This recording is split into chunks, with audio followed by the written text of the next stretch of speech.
আসসালামু আলাইকুম, কেমন আছেন আপনারা সবাই? তো আজকে সকালটা মুড়ি দিয়েই শুরু হচ্ছে।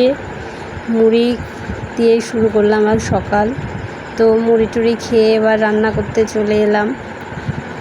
আজকে হচ্ছে সিম দিয়ে, গাজর দিয়ে, আলু দিয়ে ভাজা। তো সিম ভাজা খেতে কার কার ভালো লাগে সবাই জানাবেন। আমার তো খুব ভালো লাগে। তো রান্না করতে করতে প্রায় অনেকটাই দেরি হয়ে গিয়েছে। আজকে রান্না করতে করতে দেখছি তো লঙ্কা শেষ। তো লঙ্কা তোলার জন্য চলে এলাম আমাদের বাগানে। আমাদের নিচের গাছের লঙ্কা, গাছ থেকে লঙ্কা তুলে সেই লঙ্কা দিয়ে রান্না করে খেতে এত সুন্দর লাগে। তো লঙ্কা তোলা শুরু করে দিয়েছি, দেখতেই পাচ্ছেন লঙ্কাগুলো খুব সুন্দর। তো কার কার গাছ থেকে টাটকা টাটকা লঙ্কা তুলে রান্না করতে ভালো লাগে জানাবেন। আমার তো খুব সুন্দর লাগে। গাছে অনেক লঙ্কা ধরেছে, যাদের লঙ্কা লাগবে নিয়ে যেতে পারেন। তো লঙ্কা গাছগুলো অনেক বড় হয়ে গিয়েছে, আম গাছের ওপরে উঠে যাচ্ছে। তো আম ধরেছে আমাদের গাছে অনেকগুলা।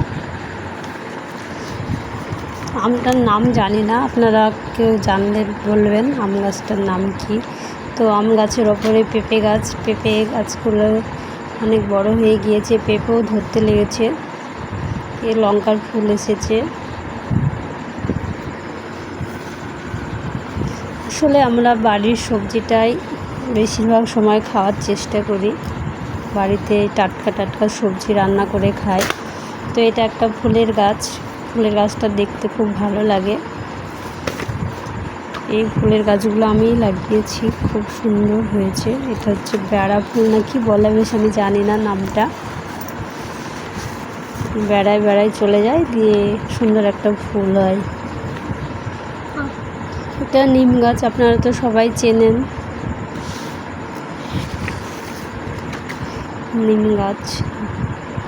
এখানটায় এই গাছটা, ফুলের গাছটা অনেক বড় হয়ে গিয়েছে, বেড়া দিয়ে আবার পাশের বাড়িতে চলে যাচ্ছে। তো এতগুলো লঙ্কা তোলা হলো, এতে আজকে রান্না করা কমপ্লিট হয়ে যাবে। আমার আর একটা ফুল গাছে ফুল ফুটেছে, দেখতে খুব সুন্দর লাগছে। মাশাআল্লাহ খুব সুন্দর। তো এই গাছটা কদিন হলো লাগানো, আবার ফুল ফুটেছে। গাছে ফুল ফুটলে অনেক সুন্দর লাগে দেখতে। তারপরে প্রতিদিনের মতো আমার যা কাজ, টিউশন করানো।